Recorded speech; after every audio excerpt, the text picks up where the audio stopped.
15 মাসের লড়াই শেষে যুদ্ধবিরতিতে সম্মত হল ইসরায়েল ও ফিলিস্তিনের স্বাধীনতাকামী সংগঠন হামাস।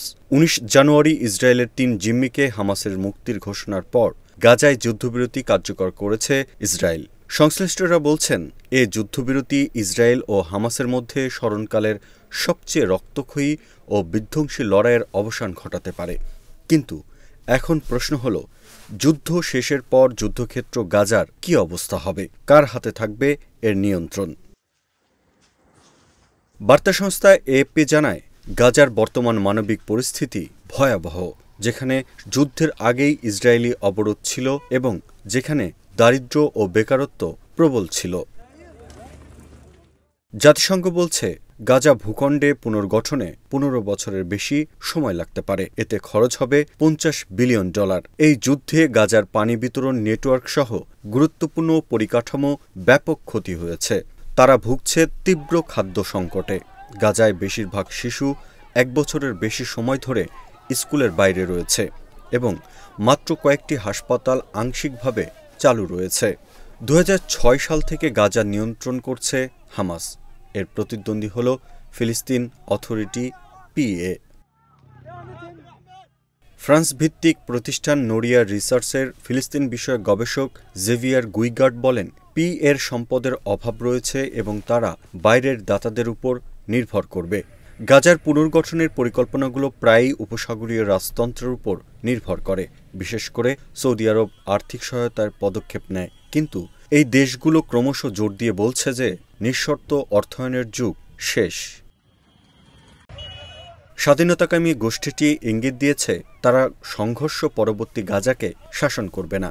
গত বছর এক সাক্ষাৎকারে হামাসের জ্যেষ্ঠ কর্মকর্তা বাসেম নাইম বলেন, আমাদের গাজা ভূখণ্ডে শাসন করার ইচ্ছা নেই। বিশ্লেষকরা বলছেন, হামাস চাইছে ফিলিস্তিনি কারো কাছে গাজার শাসনভার তুলে দিতে। গোষ্ঠীটি বলছে, ইসরায়েলে তাদের 7 অক্টোবরের হামলার লক্ষ্য ছিল ফিলিস্তিনিদের দুর্দশা ও স্বাধীনতার ইস্যুকে আন্তর্জাতিক সম্প্রদায়ের দৃষ্টিগোচরে নিয়ে আসা, সেই সঙ্গে ফিলিস্তিনি ভূখণ্ডে অব্যাহত দখলদারি চালিয়ে যাওয়া ইসরায়েলকে শাস্তি দেওয়া ও দেশটির কারাগারে বন্দী নিরীহ ফিলিস্তিনিদের ফিরিয়ে আনা। ফিলিস্তিনের রাজনৈতিক বিশেষজ্ঞ ইয়াসে আবু হাইয়ান বলেন, এর আগের যুদ্ধগুলোর পর হামাস সরাসরি গাজার পুনর্গঠনে নিজেকে জড়িত করেনি এবং একটি বহিরাগত কমিটিকে এই সুযোগ দিয়ে নমনীয়তা দেখিয়েছিল।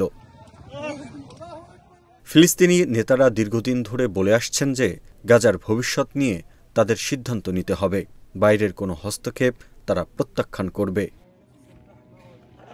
ইসরায়েলের প্রধানমন্ত্রী বেনিয়ামিন নেতানিয়াহু জানিয়েছেন, যুদ্ধের পর গাজা শাসনে হামাসের কোনো ভূমিকা থাকবে না।